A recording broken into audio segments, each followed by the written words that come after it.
What's going on YouTube? It's Brazen back here with another video for you guys. If you guys are enjoying the content, if you guys want to hit a like down below, subscribe if you guys are new here, and leave a comment letting me know you subscribe so I can welcome you to the family. And that being said, cue intro.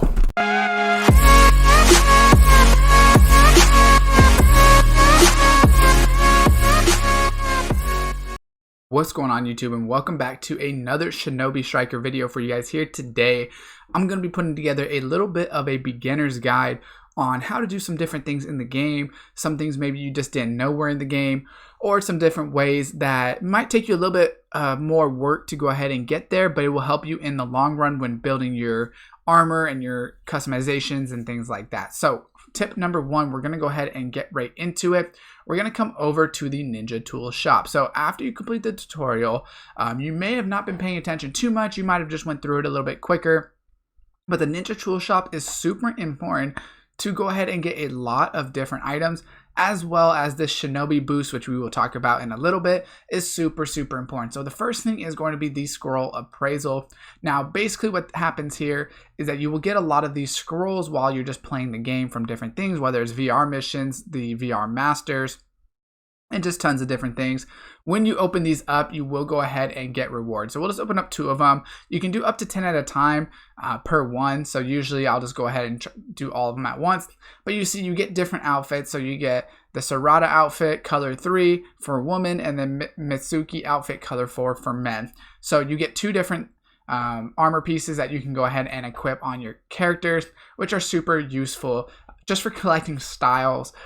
If you also could sell any duplicates that you have. So if you come into sell, and then if you go here, you can see it says that I have ×2, so it will let me sell any duplicates. So you don't have to worry about selling the original. It only allows you to sell items that you have 2 or more of, which is also super important when you're looking at this. But the most important part in here is the Shinobi boost. So this is a late game. You're not going to be able to do it early on because it is very expensive. So what you can do with this is you select which item you want, whatever item that you think looks the best for that character you are trying to create. So for instance, if you, let's just say Gaara's outfit, you go ahead and put on 2 different skills that you can buy instead of using the ones that you have, right? So for instance, instead of that top one, which is the Tenacity Rising, I could go ahead and for 80,000 up to 120,000, I could put, and all the way up to 200,000, I could put a different skill set on. What this allows me to do is go ahead and actually use which armor pieces I want for style while still getting the best result out of it. This is something that a lot of people probably don't know about or maybe forgot about. It is expensive, so definitely something you have to keep in mind. You also can purchase the items here. So if we go to costumes, you can just go ahead and purchase whatever top you want, right? For instance, you can purchase whatever top you want and then go ahead and use this by using the Shinobi boost to go ahead and get whatever items you want on it. So it's pretty cool in my opinion. Definitely something you should go ahead and keep in mind. Now moving on to the next tip that we have, if we go ahead and back out of this store, is actually going to be with the inn right here. So as we move over to Sakura and we go into the inn, you want to enter it. Now this is where you're going to put your battle equipment together and make sure that your character is the strongest that it can be. Now what I will say about this is a lot of people might be confused if they don't know that you can be multiple roles at once. So how it works is when you load into a match, you'll start with the one that you have the little knife or shuriken next to, but you can choose any of them from this set. So as you die, let's say I start with this set 1 and slot 2, which is my range right now, and you go ahead and die, whether it's PvP or PvE, you can go ahead and switch to any of these that you want. So you want to make sure that all 4 of these classes in the same set are ones that you might want to use that maybe can help each other out. Maybe one of them covers the other one's weaknesses, so that if one of them is a little too weak for certain missions or certain things that you're doing, you can go ahead and switch. So you could have, they don't all have to be 1 and 1. For instance, let's just say we come over to set 2. I could go ahead and switch this to ranged. And then when you back out, now I have 2 ranged, and then I have a defense and heal. So you can go ahead and do that. It's super easy to go ahead and do. And it allows you a lot more customization. Each one has its own separate armor as well. So for instance, if I clicked on the attack for number 1, I will have Obito's outfit, but then if I go ahead and I'm on range, you can see that I have a different outfit on, right? I have Boruto's outfit. So it's just something to go ahead and keep in mind. It's super important in my opinion, because it could be hard when you're playing PvP, especially, to always have the right build on. But if you have 4 choices, a lot of times you can actually help yourself out. So coming over to the VR Masters, something that the game doesn't necessarily tell you, but something to go ahead and keep in mind when you are choosing VR Masters. If you didn't know, each one has its own roles, and it's a very easy way to actually see which abilities they have. So Gaara is somebody that I just unlocked, but we're going to start at the top, which are characters that you start with right away. So you start with Naruto, Sasuke, and then Sakura right off the bat. Now, if you go into Naruto, you can see he has different colors, whether it's his Sage Art, Wind Style, Rasen, Shuriken, but he is an attack, and attack is going to be the red circle, right? So for instance, the Rasengan is going to be that red, I guess it's like a firework in the middle or whatever the case is, but they're going to be different attacks, right? So that's red right there.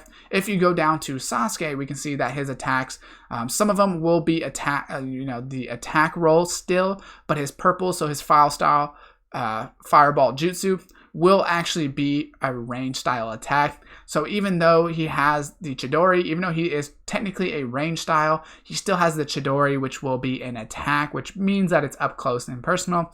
Sakura will be green, so you can see her cellular extraction jutsu will be green, which allows you to use it on healing. And then Yamato is someone that you also get right off the bat. So for instance, Wood Style Silent String is a range type jutsu, right? But the thing is, you can still use it on a defensive build, but it does allow you to know for the Wood Style Domed Wall, you can tell that that is going to be defensive because it is blue. So that's just good to keep in mind overall. And it also tells you what master you unlock. So for instance, new master unlock, which is a ranged. Completing Yamato past that gave me Sai, who is also a ranged character. There is a whole list of this on the wiki. So if you want to go to there, I believe it, if you just go to, if you type in Naruto or Shinobi Striker VR Masters, it'll pop up. And then you go to that page and it'll specifically tell you every single character, what build they are. Some of them will be pretty simple, like Rock Lee is attack, Gaara is defense. But some of them are kind of confusing. These are DLC characters. So if you do have DLC, you might want to know who they are as well. But some of them are confusing, like Shikamaru is actually a healer in this, even though I would assume that he would have been either ranged or defense, but he is actually a healer. So the last tip that I have for this video is going to be in these VR missions. So when you go in to this VR mission, you can enter this arena. Now, when you search up these different types of VR ninjutsu, you can go ahead and see that some of them aren't going to be unlocked yet. Now, how do you unlock all of these missions? We can see I have Destruction of the Leaf, which is going to be that red exclamation point, and then a lot of these C missions, Gamagichi's battle, and then, those are the only ones I have. But how do you unlock the rest of them? So it's not really a story mode, but it is a story mode. You want to go ahead and in the open world find basically any exclamation marks that you have. So for instance, Gaara right here had an exclamation mark above his head. He unlocked a mission for my VR, and I went ahead and did the mission, and then it gave me Gaara as a master. Also, if I came over here, you can see for Boruto, he does have this exclamation mark. So he's going to tell me that he has a mission for me, which is the Destruction of the Leaf. He already gave me the mission. That's why it's a yellow exclamation mark. But you want to go over, do that VR mission, and more exclamation marks will pop up around the map. So that's how you're going to progress in the story of it. Also, if you go ahead and click on your name, so what you want to do is, for me, it's right on the D-pad if you see this top left. And then you click on your name, player data. You can see in the VR mission data on the middle left area, it says my ninja class is Genin. You can go up to Chunin and Jonin, right? So basically what you want to do with that is complete as many of these VR missions as you can. It's actually super important for unlocking more things because if we come over here as you move up the rankings, once we go back into the shop, I will show you that through the purchase, you have to be Jonin for some of these, and you have to be Genin or Chunin for some of them as well, correct? So you want to make sure that you are leveling up through those VR missions. That way you can get cooler outfits, and then you can also just go ahead from here and put on different item pieces, like I said, to make them stronger. So hopefully this video does help you guys out. Definitely go ahead and leave a comment with any more questions or anything you guys have questions about in this game specifically. Drop a like, subscribe, and turn on that post notification bell. And as always, I will see you guys next time.